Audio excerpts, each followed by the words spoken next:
I'll call to order the meeting of the Nantucket Memorial Airport Commission of July 11th, 2017. This meeting is being both audio and video recorded. Are there any comments on the agenda? No. Hearing none, it is adopted. We have draft minutes of June 13th and June 27th. Are there any comments on either one of those? I move approval. Of both of them? Yes, sir. Thank you. Is there a second? I'll second. All those in favor? Aye. We don't have to take a roll. Only if Tony dials in. Yeah, okay. All right. I should say that Mr. Buscarin is dialing in, we think, but we haven't heard from him yet. He's away. Then we have the warrants of June 21st and June 30th, 2017. Is there a motion to ratify those warrants? So moved. Is there a second? Second. All those in favor? Aye. Opposed? Carried. Pending leases and contracts. Mr. Rafter? We have, the first one is a contract amendment with Lakes Region Environmental for $800 for additional parts for the annual fuel farm inspection. The next is a contract with Transportation Security Clearinghouse for $10,000 for a 2-year contract. They perform the background checks and criminal history and threat assessments for our ID badges. And the third is an engagement letter with Anderson and Krieger to establish the hourly rates for years 17 and 18. Are there comments or questions on any of these? Hearing none, I will entertain a motion to approve all three.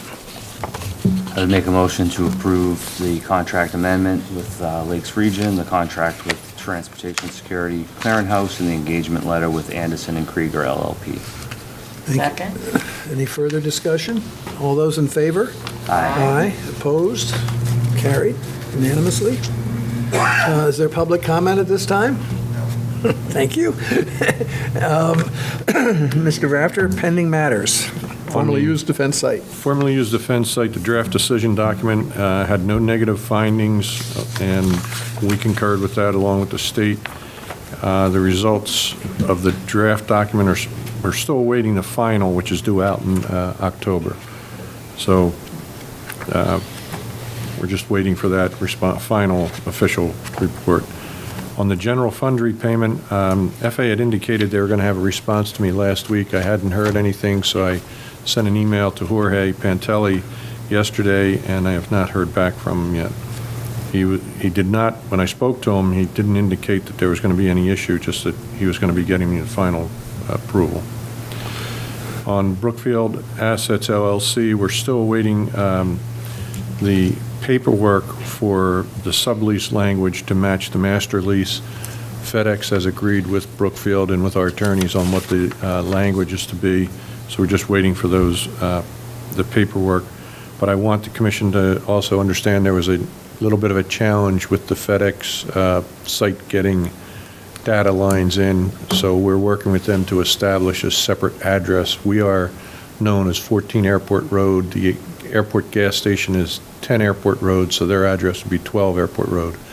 And the tax assessor's been very helpful in getting that accomplished, so I appreciate their assistance. There has to be, a separate address to get service In order to from get Verizon? there's only one DMARC permitted per address according to the folks at Verizon. So they would have had to run conduit back from the terminal and loop back to where it actually exists. So. Well, hopefully this will take care of it. How long have we been waiting for funds to be settled? I was thinking the same thing. Well, there's two ways we could look at this. If you recall, we were originally scheduled for 2035 to have it cleaned. So we're ahead of that schedule. But it's been about a year, yes, at least.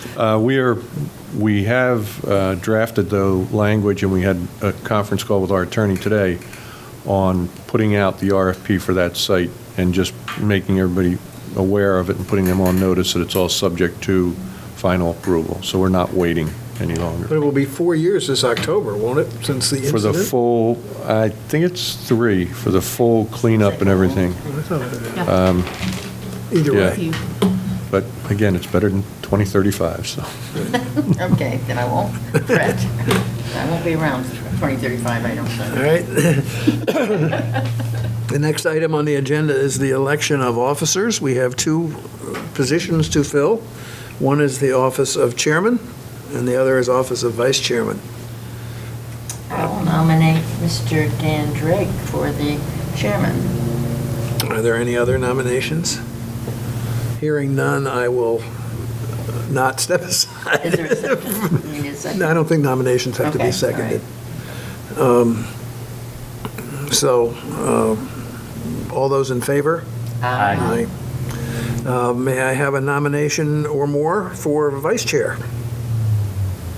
I'll nominate Art Sparrow for vice chair. Thank you. Are there any other nominations? Hearing none? Exciting. All those in favor of Mr. Gasparo as vice chair? Aye. Aye. Opposed? Hearing none, it's unanimous. Thank you. Thank you. Thank Both? you both. Yeah. Thank you. Air service update, Mr. Rafter. 2 items there. One, just want to make the commission aware that we're working on an issue that was brought up previously with one of our operators, and it has to do with the Part 135 on-demand operators flying under scheduled service and paying the appropriate fees. We had a call today with our attorney to go over some of the parameters. They verified that basically our position is correct that we've been taking with these operators, but they are going to review our rates and charges to ensure that it's hopefully within compliance of everything too. So we're continuing to look at that entire issue. It's multifaceted. There are various levels of activity that some of these operators provide. So we're going to review our rates and charges, our minimum standards and rules and regulations, make sure they're all consistent and in compliance.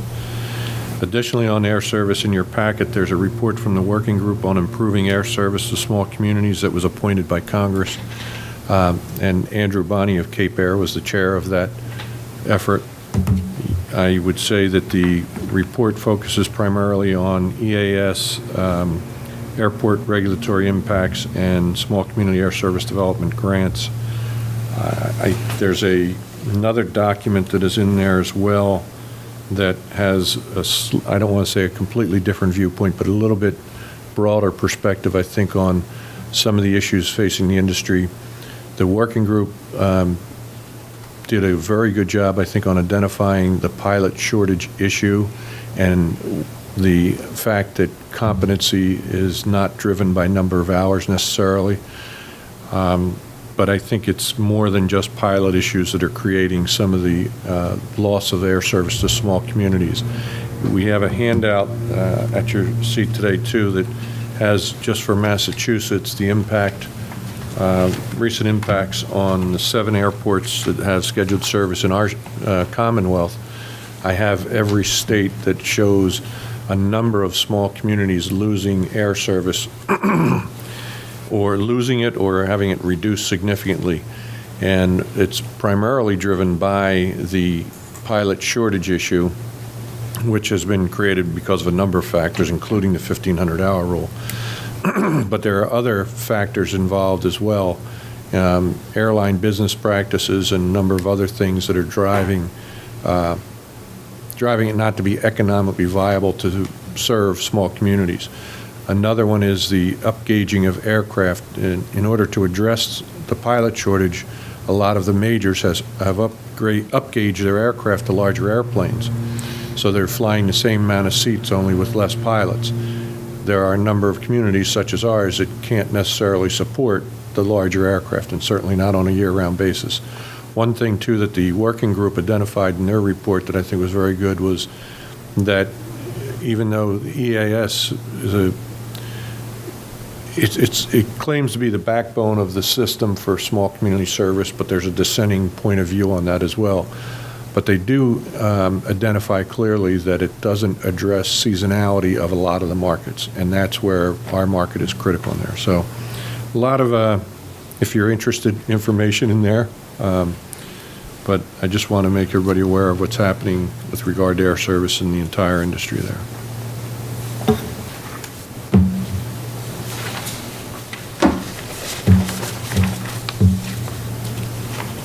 Move on to financial. Yes, thank you. Are there any questions about that? Oh, it's a lot to read. All right. Go ahead to the financials, if you would, please. The financial picture looks pretty good for the airport. This is a preliminary year-end report.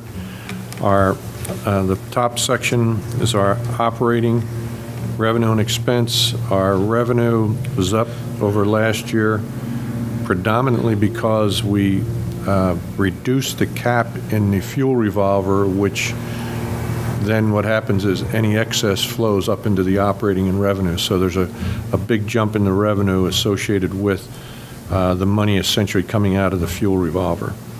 Our expenses were about 2% up. So the net operating profit before the fuel was $569,000. Then when you add the fuel revolver, the cap again was $4 million. Our expenses were 3.3, so there was a profit there of $678,000.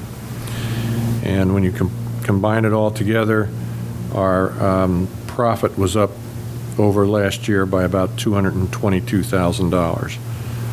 So that's a good thing, and we're building our funds. Our PFC fund is up, and the fuel revolver is also up. So for the shape we're in pretty good shape. Not over the hill or out of the woods yet. Let's not get any, we're not planning any trips to Venezuela or anything anytime soon. I guess that was a poor choice, wasn't it? Anyway. All right, thank you. Any questions on the financials? Minimum standards review, Mr. Rafter? In the packet is a draft change that I'm requesting to include in the minimum standards update. There's currently in our minimum standards, there's a brief mention of freight, and it's under a SASO or special operation. This clearly identifies, the draft that I put together identifies freight operators as well as the freight handling facilities. I've worked on this in conjunction with Bud Briot from Hyannis Airport. They have a little different opinion of what should come through the terminal. We're looking at still allowing some small articles to come through the terminal. We have some unique customer service, I think, issues on the island that are not the same in Hyannis. And he has no problem. He agreed with that. What I'd like to do is just request permission from the commission to distribute this to our users and get their feedback as well. I'd like to do it at this week's tenant meeting and also send it out to the operators. Before we adopt it? Yes. Do we have to have a hearing on this? I don't think we're required to have a public hearing, but I would like to get the input at least and give them the opportunity to comment. Okay. And we can carry it again if you'd like to have a public hearing or have them come to the next meeting. Does anybody have any questions on the? I know at one point I heard some concerns about Cape Air handing out freight when they were trying to check people in. Is that still going to happen, or have they got something a different place now? It's the only things that will be able to happen, once an approved facility is operational, the only freight that they'll be able to handle through the counter will be small items which are identified in there. And the methodology we used, quite frankly, was the shopping bag. We took a Stop and Shop shopping bag and measured the dimensions, and that's what we went with. Thank you. Excuse me, I'm going to turn this phone off, don't you think now?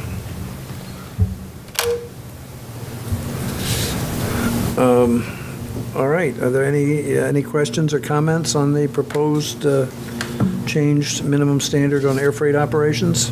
Well, if you have any comments, feel free. You know, like I said, I want to go through a review period with the users, so. Okay. May I also ask a question, Mr. Rafter or Ms. Torres? When is our tenant meeting? That's further in my Thursday at Thursday, 10:30, I believe it Put that down is. in my book, I don't think. You told me you had an off-island appointment that day. I didn't, it changed, that's why. Because my daughter couldn't take me that day, so, okay. Thank you. So that would be what, 13th? 13th at 10:30, yes. All right, your report, Mr. Rafter, please. On the project side of the house, the vault replacement, third-party testing has been completed, and the report was sent to the contractor as well as manufacturer of the regulators. It still appears that the issue is with regard to the regulators. I spoke to our engineers just before I came to the meeting. They're going to be scheduling a conference call to try to get a resolution or response back from the contractor with a deadline. The interactive employee training, we're in the process of finalizing the Part 139 modules to wrap that up. There were some minor issues with regard to report generation. That's been resolved. The flight information display system and public address system, the prime contractor was unable to get an electrician to install the wiring for the PA system until October, so that will be rescheduled. The remainder of the flight information display screens will be completed by the end of this month. They'll begin work Monday again, and I believe it's Chapman electricians will be coming in and putting in the rest of those screens. Security cameras, we're working to get the remote access made available to us. The ramp Area 3 bids, that you may remember that project had to be rebid. We received 3 bids. The apparent low bidder is Victor Brandon, but it's still in excess of the appropriation amount, so we will need a warrant article or an article at the special town meeting for about $403,000 to $405,000, 90% of which will be paid for by FAA and 5 by the state. Our geometry analysis has been assigned McFarland Johnson. Grant application's been submitted, and we're awaiting their schedule of work.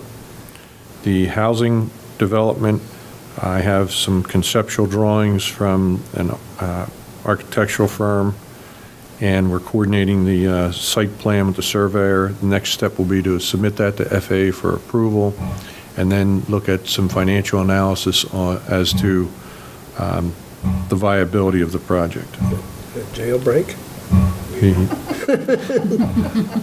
Another project we're working on is the ground service equipment storage facility, which will be constructed behind the ARF building.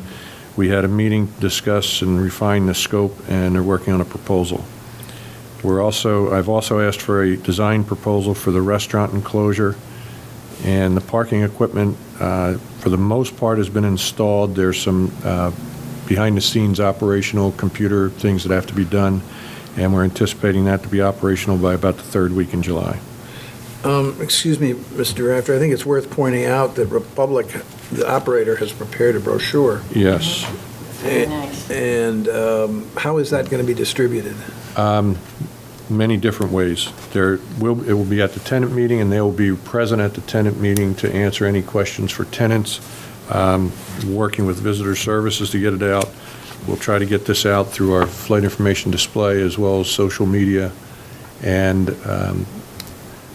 what we had talked about was a possibility of even a few days before it begins, putting them on windshields and things to try to get folks aware of it.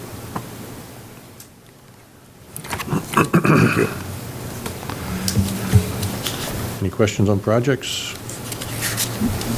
Okay, on the RFP bid update, we received 1 proposal for the airport gas station, and there's a review meeting scheduled this week.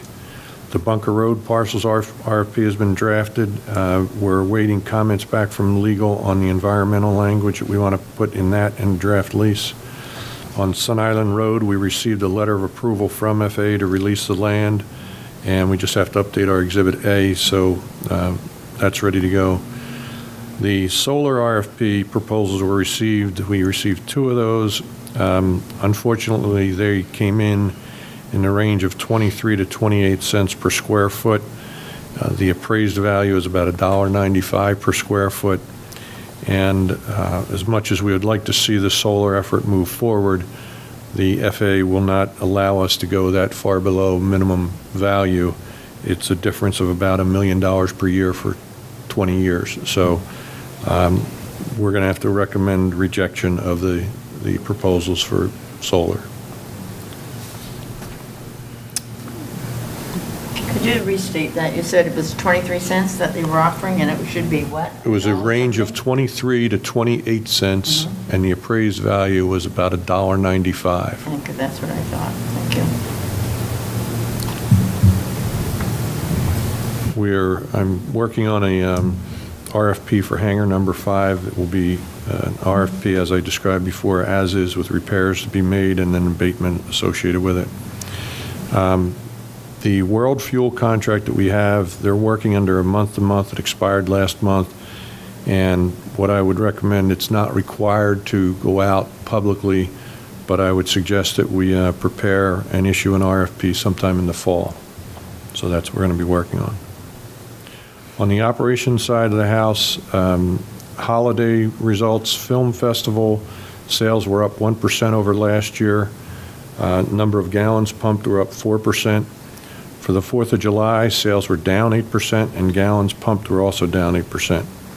July 4th beach activities went very smoothly. Beach was very clean. Had a report from a clean team member at a Surfside that they were very satisfied with it as well. The chair and I met with Dan Wolf from Cape Air. We discussed customer service, quality of product, and potential use of larger aircraft in the market to help with the issue of the pilot shortage. So they're working on addressing some of the concerns that we presented to them. On June 20th, I provided a tour to the 2 new members of the Airport Board of Selectmen, Rita Higgins and Jason Bridges. On the 27th, I presented an update to the Nantucket Town Association on airport activities. Another item that is coming about, the T-hangar tenants are looking to possibly organize and have expressed an interest in submitting a proposal to operate as a T-hangar association of some sort, and that's the way it's handled in many other airports. The lease that we have with the current T-hangar owner expires next year, so they're going to start preparing a proposal and bylaws. Nantucket Flying Association held their camp during the week of June 26th to the 30th, culminating with a visit from a C-130 from the Rhode Island Air National Guard. We're looking at additional parking space on our GA ramp, working with the control tower and security folks. And in the category of irregular operations, last Friday, around 5 o'clock, we had 4 JetBlue aircraft on the ground at the same time. One was at the gate with a mechanical. 2 others eventually came up to the gate. They took up Delta and American spaces, and one other was in a roundup, or a run-up. So we're working with JetBlue to try to address some of those issues. American began service on June 23rd. And just some dates to remember, the triennial exercise is scheduled for September 13th. Tenant meeting is July 13th at 10:30. And special town meeting is November 6th, 2017.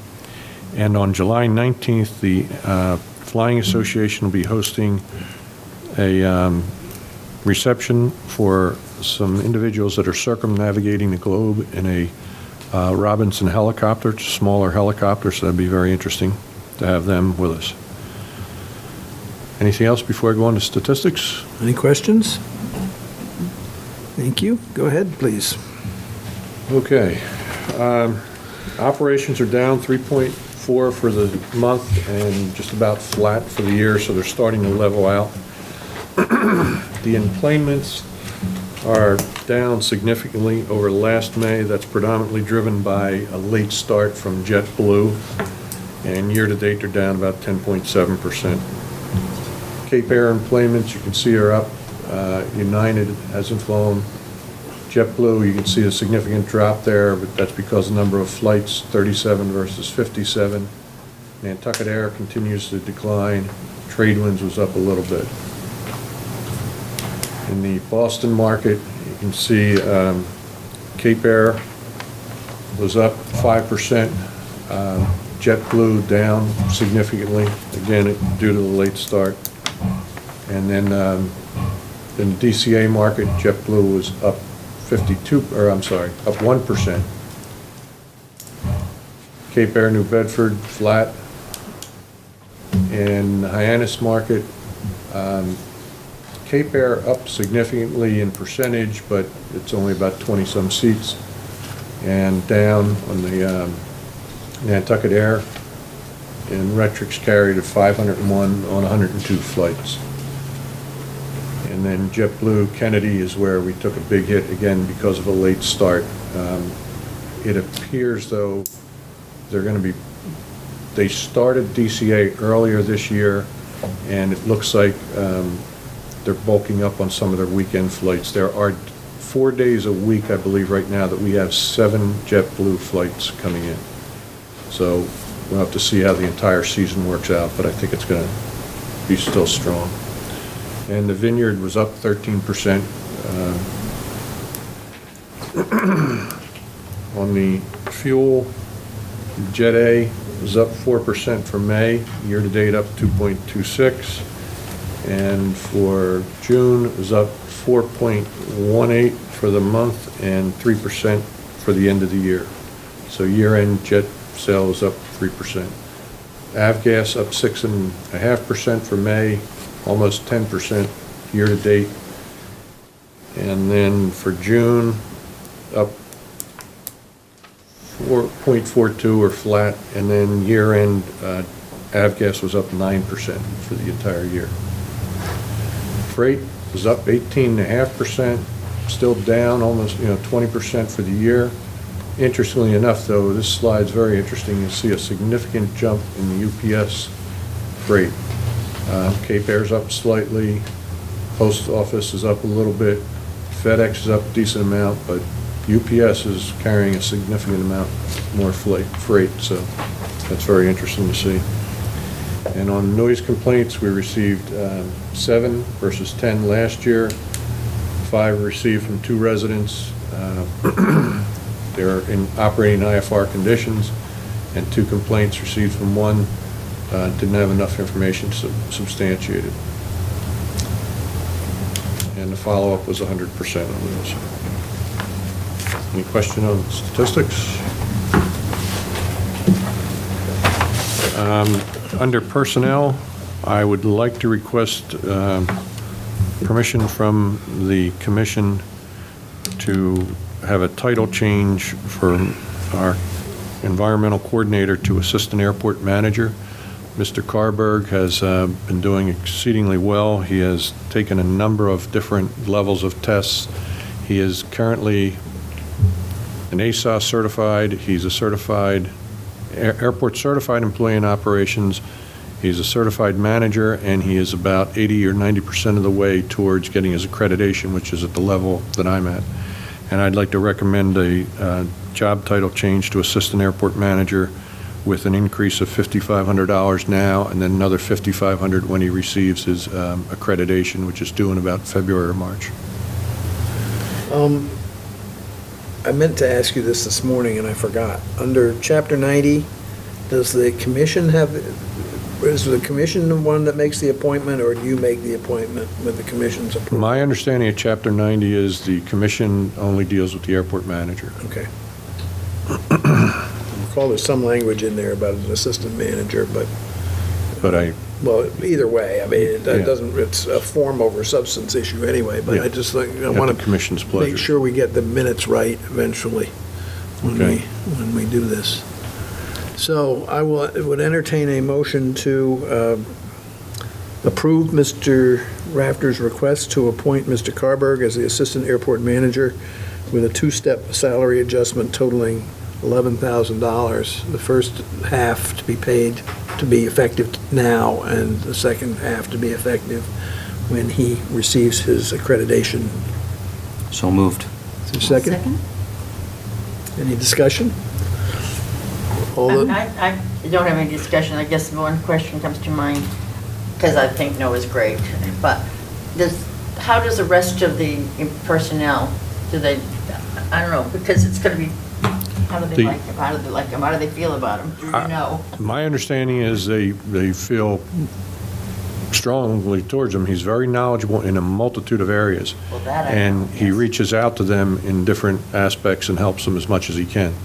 So he's a team player, and when he started, just in his environmental capacity, that was one of the first things he did. He engaged the maintenance crew and the operations people and got them active in it and improved the program significantly. So I think he's very big on team playing. So. Okay, great. I think so, too. I mean, I didn't know for sure, but I thought he would be, so Great idea to have succession planning. Yes. Yes. That's what I'm looking for. So without reservation, I agree. Is there a motion? We think we made the motion Oh, and sorry, seconded. that's right. Sorry. All those in favor of, I guess there's no further discussion. All those in favor? Aye. Aye. Opposed? Carried unanimously. Two other personnel items. I'd like to request performance recognition increases for our finance manager of 5% and a one-time increase for the office manager of 3%. One-time I think payment, both have not an done, increase, a payment. payment, I'm sorry, yes. Both have done exceedingly well in their performance, and the returns are evident just by the financial report. I can guarantee you that the money spent there has probably already been made back or will be very shortly with just some of their activities, so. I'll make that motion to approve that. Second? I think I would prefer, since it's not an increase, that the office manager's payment be stated as a dollar amount rather than as a percentage increase. Okay, well, I would suggest $3,500. That's fine. So is that part of your motion, Mrs. Top? It is, sir. Thank you. Is there a second? Second? Is there further discussion? All those in favor? Opposed? Carried unanimously. And that concludes Thank you my and report. congratulations to everybody. Thank you very Right, much. thank you. Are there commissioners, you have anything else, Tom? No, that's the end of my report. Are there commissioners' comments at this time? I have a comment, but I'm going to bring it to the tenant meeting because I need to get more information. It was somebody traveling last week, and they had a lot of concerns to me. And to be honest, I don't remember them all, so I'm going to ask them to write them down, and I'll bring them before the tenant meeting. It was to do with the TSA and the, all the, everything that goes on there. We have been experiencing very long lines at TSA, and Bob has been in contact with them. The regional supervisor was due down today to observe that. We got them to open the second lane 30 minutes earlier. Okay, yeah, so- There were a number of alarms with the new equipment that seemed to be creating some of these delays. And in fact, and I apologize, I was remiss, I should have reported this. Just today, we had an event where the bag screening, and I don't even know if I should say too much of this, but we had an issue with the bag screening that created a lot of backups as well in that area. So Bob is working very closely with them. He has another manager from TSA coming in next week to do an inspection and a review of their personnel as well. I'll be a little more specific at the tenant. Yeah, I don't know that I mentioned this, Mr. Rafter, but last time I flew out of here, I had something on my hands that set off the machine. Alarmed. And so they swabbed my hands and decided on the basis of that, they needed to do a full body scan, pat down. And the man who did the pat down had never done one before. So the process took quite a while. And it was a little eye-opening because I'd never had one before. But it Apparently, he didn't either. was, well, he was brand new. Yeah. He just Well, finished his training the day before, apparently. One of the things I want to find out from them, my understanding is that they, at one time, had a team that would go around and do these groups and whatever. This is the first year that I recall that they advertised locally for positions. They used to bring in groups of experienced people from other operations that, would have their seasons opposite ours, and they would come in and do it, and, they'd put them up at a hotel. So it's a little different operation this year, and again, it's probably due to budget cuts as well. There was a hearing just recently on Capitol Hill with regard to the law enforcement reimbursement and the budget for TSA, because I believe they're trying to appoint a new leader at TSA, so. All right. I Thank think you. they disbanded that office, the National Deployment Office. Did they? And that was the traveling, they go to different, Yeah, seasonal- events like Super Yeah, it was Bowl a- and different a things. experience. It was a group that could travel. And, Yeah. But I think They were disbanded seasoned, it yeah. last year, I think. They're typical TSA employees, they're regular, full-time employees. Now it seems like they're doing seasonal type, so. Anything else? Anybody? Is there public comment at this time? Hearing none, we'll entertain a motion to go into executive session under General Law, Chapter 30A, Section 21A, to review executive session minutes as enumerated on the agenda, to, under Clause 3, consider the purchase and exchange, lease, or value of real property with respect to Sun Island Road lots and Bunker Road lots. The chair has determined that an open session may have a detrimental effect on the bargaining position of the Airport Commission. And also under Clause 3, to discuss strategy with respect to pending litigation related to the SRE snowblower. The chair has determined that an open session may have a detrimental effect on the litigation position of the Airport Commission. Is there such a motion? So moved not to return to open session. Thank you. Second? Do I have to have a roll call for this now? Yes. Yes, I do. Aye. Yeah. Mrs. Top, Ms. Blanzer? Aye. Mr. Gasparo? And the chair votes aye. And Mr. Buscarin doesn't vote. Do you have a couple of things for us to sign?